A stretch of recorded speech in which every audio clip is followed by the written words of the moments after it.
बहनों और भाइयों, मैं पूछना चाहता हूं, अभी यहां पे हमने गरीबों को, किसी को मकान दिया, किसी को नौकरी पत्र, नौकरी के लिए नियुक्ति पत्र दिया, किसी को टैबलेट दिया, किसी को किसी अन्य कार्य के साथ जोड़ करके विकास की योजनाओं का लाभ दिया। आप मुझे बताइए, ये डबल इंजन की सरकार नहीं होती, डबल इंजन की सरकार नहीं होती तो क्या ये 56 लाख गरीबों को उत्तर प्रदेश के अंदर मकान मिल पाते क्या? और क्या ये सपा और कांग्रेस के लोग दे पाते? अरे वहां तो चाचा और भतीजे में ही जंग लगी हुई है। नियुक्ति आती थी, पूरा परिवार वसूली में मस्त हो जाता था।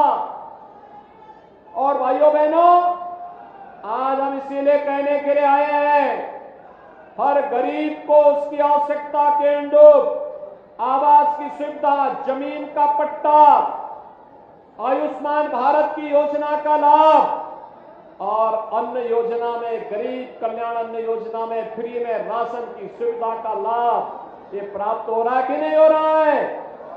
आप मुझे बताओ, आयुष्मान भारत का कार्ड कितने लोगों ने बनाया है? आयुष्मान भारत, 5 लाख रुपए की आयुष्मान भारत की सुविधा का लाभ देखो ढेर सारे लोग हैं। गरीब कल्याण अन्न योजना में राशन की सुविधा का लाभ फ्री में कितने लोगों को प्राप्त हो रहा है? देखो, क्या ये पहले मिल पाता था? भाइयों बहनों, यही है डबल इंजन की सरकार का लाभ। हम प्रदेश में 15 करोड़ गरीबों को फ्री में राशन की सुविधा का लाभ दे रहे हैं। हम लोग फ्री में प्रदेश के अंदर जहां पे मकान, वहीं पे प्रधानमंत्री स्वामित्व योजना में इस योजना का लाभ, वहीं पे उसका मालिकाना अधिकार उस परिवार को उपलब्ध करवाया जा रहा है। भाइयों बहनों, आज सरकार की योजनाओं का लाभ बिना भेदभाव के और गांव हर गरीब को दिया जा रहा है। कहीं हाईवे बन रहा है, कहीं ग्रामीण वे बन रहा है, कहीं पे हम लोगों के द्वारा एक्सप्रेस हाईवे का निर्माण किया जा रहा है, तो कहीं उद्योग निर्माण के लिए क्लस्टर विकसित किए जा रहे हैं। अभी जब मैं आया तो अंबेडकर नगर के भी 2 उद्यमियों को हम लोगों ने यहां पे उद्योग लगाने के लिए सर्टिफिकेट जारी किए। यानी 6000 करोड़ रुपए से अधिक के निवेश के प्रस्ताव एक साथ अंबेडकर नगर जैसे जनपद में लग जाए। ये 6000 करोड़ का मतलब आप जानते हैं, 10,000 लोगों को प्रत्यक्ष और अप्रत्यक्ष रूप से नौकरी और रोजगार की गारंटी मिलना। अंबेडकर नगर के लोग अंबेडकर नगर में ही नौकरी और रोजगार प्राप्त करेंगे।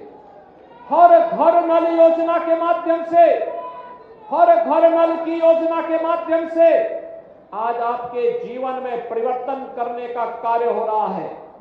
हर घर नल योजना के माध्यम से हर घर तक शुद्ध पेयजल की सुविधा उपलब्ध करवाने का कार्य हो रहा है, जिससे बीमारी से भी बचाव हो सके।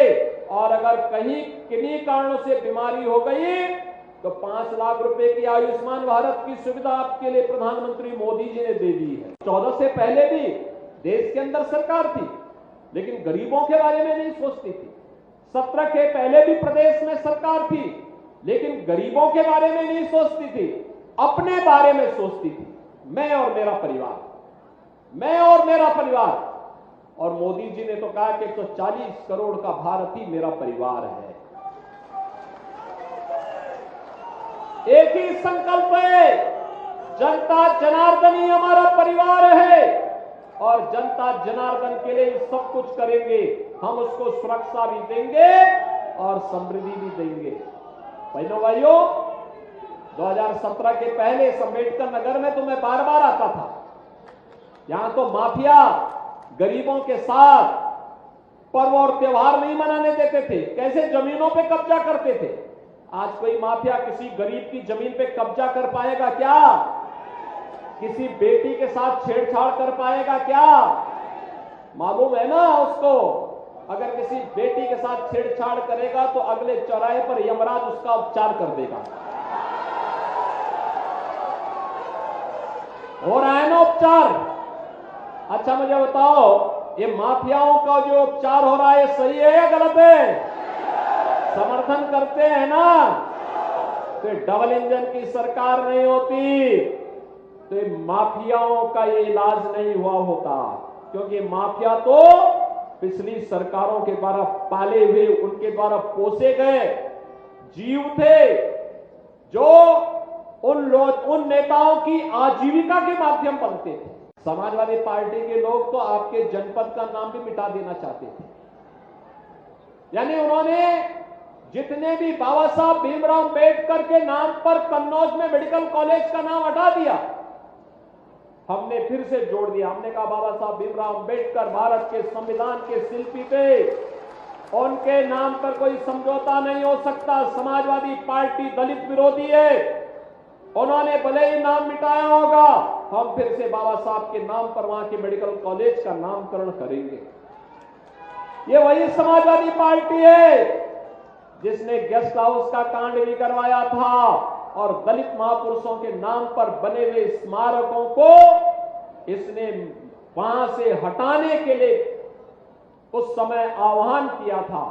लेकिन भाइयों बहनों, आज डबल इंजन की सरकार बाबा साहब भीमराव अंबेडकर के नाम पे पंचतीर्थ का निर्माण करती है। आज डबल इंजन की सरकार देश के अंदर 4 करोड़ गरीबों को फ्री में आवास उपलब्ध करवाती है।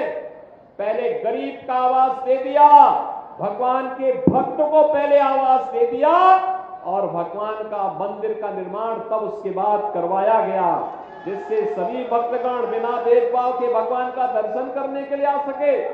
और आज केवल मकान ही नहीं मिल रहा है, मकान के साथ आयुष्मान भारत का कार्ड भी मिल रहा है, राशन कार्ड भी मिल रहा है,